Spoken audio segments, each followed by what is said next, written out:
Assalamualaikum and a very good day everyone. Okay. Video ini didedikasikan untuk pelajar-pelajar 5D dan 5E yang online, yang hendak reply tapi hendak juga hantar kerja. I assume that you still don't know how to answer this essay. Walaupun dengan bantuan bahasa Melayu segala bagai ni, mungkin kamu perlukan lebih banyak bantuan lah. Jadi inilah videonya ya. Jangan lupa, ini soalan ada di page 41 Unit 3 dan dia punya topik besar ialah sports training facilities. Sports lah temanya, ialah sports. Jadi kemudahan berlatih sukan. Let's go straight to the question. You have been talking in class about training facilities for sport in your country. Awak sudah membincangkan tentang kemudahan berlatih sukan di negara anda. Now your English teacher has asked you to write an essay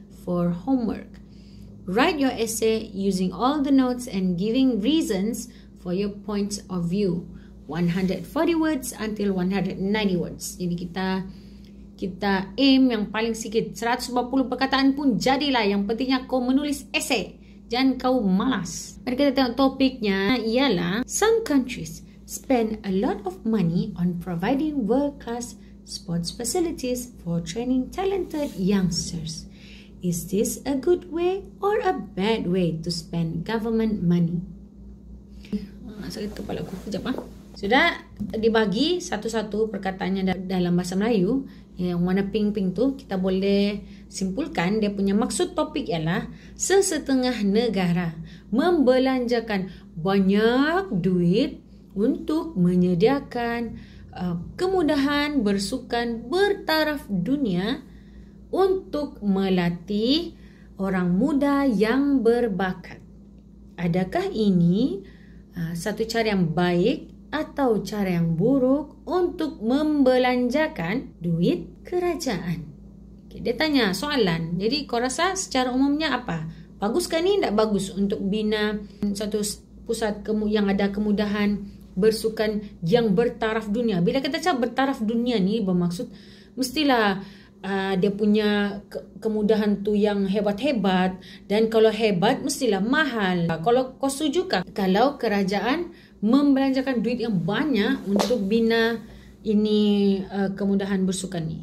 Setuju? Setujulah, sebab dia punya jawapan di bawah tu setuju. Dia sudah bagi di sini 3 isi penting.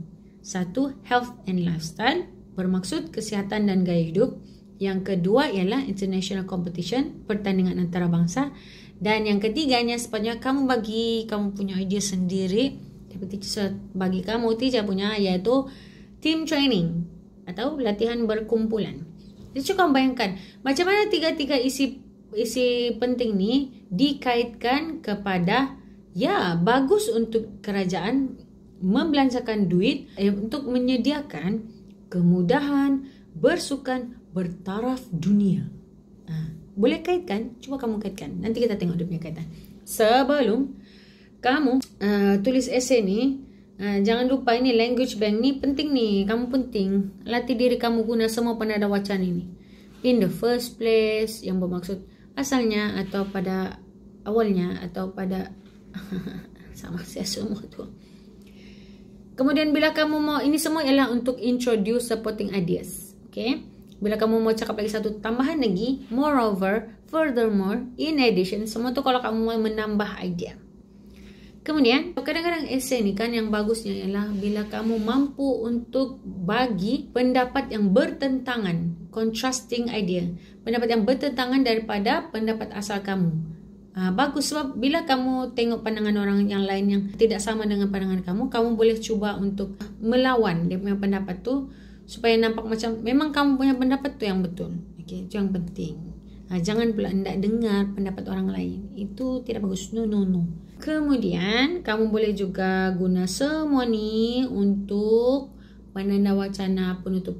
Teacher selalu ajar guna in conclusion saja. Tapi kalau kamu mau, kamu boleh juga guna all in all, to sum up, on the whole, semuanya untuk kesimpulannya. Sudah kita analisis soalan dan sudah kita tengok penanda wacana yang kita perlu guna, sudah kita tengok isinya untuk jawapan kita.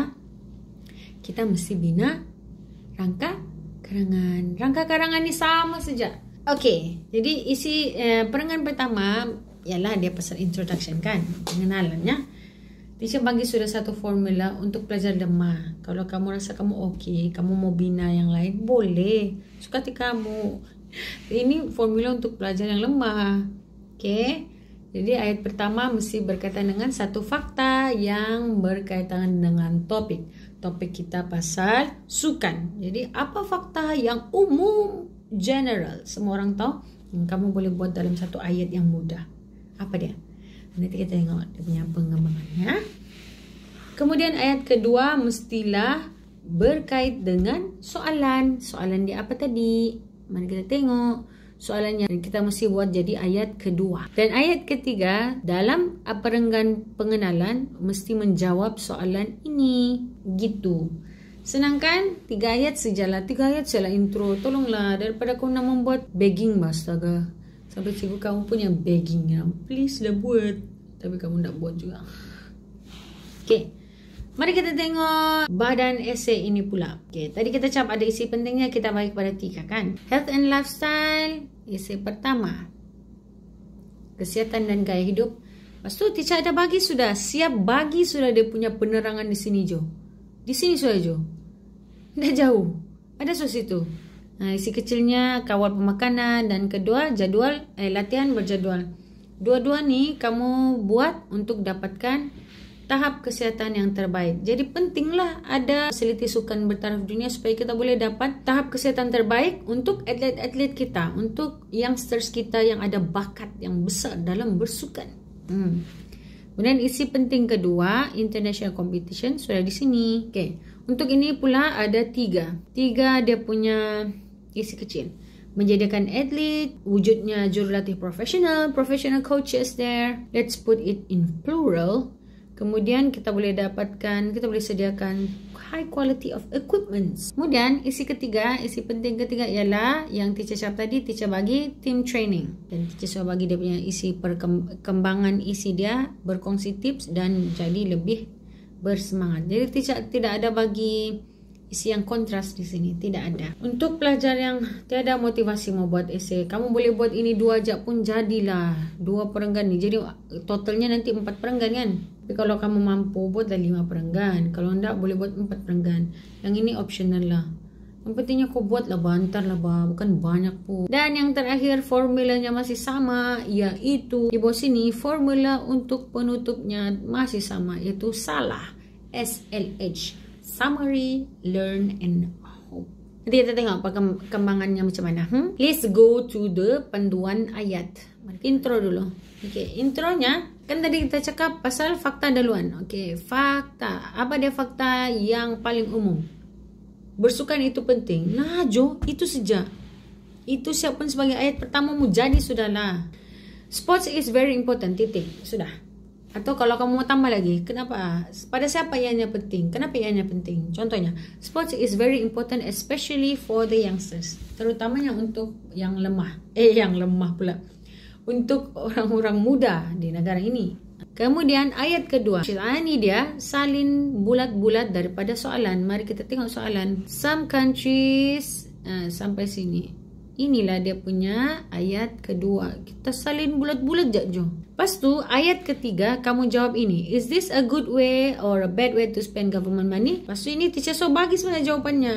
Cuma tinggal kau tukar pergi bahasa Inggeris ya. I think it is a good way to spend government money. Itu je 3 ayat. Jadilah Jo. Perenggan kedua. Teacher terangkan formula untuk perenggan kedua saja. Nanti perenggan ketiga atau perenggan keempat kamu aplikasikan formula yang sama, tapi kamu kena fikir sendiri, okay? Jadi listen carefully. First of all, kamu kena guna penanda wacana lah, ambil daripada language bank tadi. For example, in the first place ataupun firstly. Itu ialah dia punya penanda wacana. Firstly or in the first place, it is a good way to spend government money to provide world-class sports facilities for training talented youngsters because health and lifestyle. Isi pertama, kamu kasih masuk dalam isi sini. It doesn't make sense sangat sebenarnya. Ayat tu tidaklah sehebat, tidaklah sebagus mana. Tapi at least ini punya formula kau boleh aplikasikan dengan yang perenggan seterusnya, perenggan ketiga dan perenggan keempat. Kemudian ayat kelimanya, kamu tengok itu yang hijau tadi tu, yang hijau untuk bahasa Melayu, yang biru untuk bahasa Inggrisnya. Ini nih ialah contoh pemula ayat yang boleh kamu gunakan. Contohnya, athletes can get advices. Atlet boleh mendapat nasihat tentang about how to control food intake, bagaimana mengawal pemakanan mereka. Seterusnya, moreover, they can have, itulah pula latihan berjadual. They can have scheduled practice. 2 ayat di situ kan, campur yang tadi pemulanya tu 3 ayat kan. Baru kamu buat both of this, kedua-dua daripada ini boleh membantu atlet mencapai tahap kesihatan yang terbaik. Tukar pergi bahasa Inggeris saja.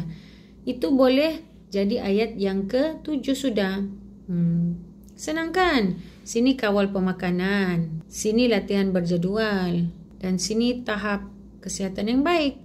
Pentingnya kamu buat ayat yang lengkap dalam bahasa Melayu. Lepas tu baru kamu boleh tukar pergi bahasa Inggeris supaya mudah untuk kamu tengok dia punya selarinya 2 bahasa ni atau tidak selari.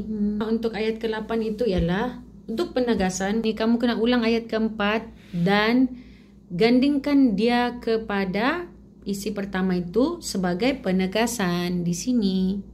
Okay.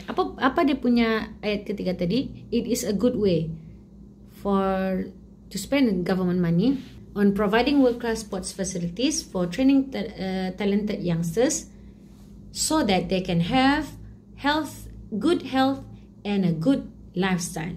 Gitu. Jadi maknanya kamu ulang sejak ayat nomor 4 yang asalnya dari ayat nomor 3 sebagai penegasan. Ubah sikit-sikit saja. Okay? It's okay lah to be redundant daripada tidak menuliskan. Itu cara kita bina perenggan kedua atau isi pertama. Kamu ulang saja untuk perenggan ketiga, isi kedua, dan perenggan keempat, isi ketiga. Yang perenggan keempat itu terpulanglah. Kalau kamu mau buatlah. Kalau nak mau, tak apalah. Yang pentingnya ada isi pertama dan isi kedua. Perenggan kedua dan perenggan ketiga. Sekarang teacher mau terangkan perenggan penutup. Okay. Banyak ulang semula.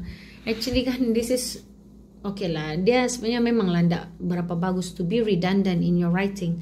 But it is much better as a first step for you. Dan kamu ada jawab. Soalnya pelajar nak jawab ni essay part kedua dan part ketiga. First thing you have to do is take the language bank punya penanda wacana. Yang ini conclusion ni. All in all kah, to sum up kah, itu kamu guna letak di sini. Kemudian kamu ulang semula ayat nombor 3. Ayat nombor 3 tadi apa? It is a good way. I think that it is a good way for the government to spend money on building world-class facilities for the youngsters who are very talented. Kemudian yang keduanya, learn. Contoh ayat teacher untuk ayat 20 ini. I think that without world-class facilities, it will be difficult to train talented youngsters in sports. Contohnya benda yang mudah sajalah. Idea kamu tu fikirkanlah bahasa Melayu dulu, baru tukar ke bahasa Inggeris. Okay? And then the last sentence will be I hope. I hope that talented youngsters will have a place where they can, satu tempat yang mana mereka boleh mengembangkan bakat mereka, to expand their talents in sports. And after that, mewakili, dan lepas itu mewakili negara ke peringkat antarabangsa.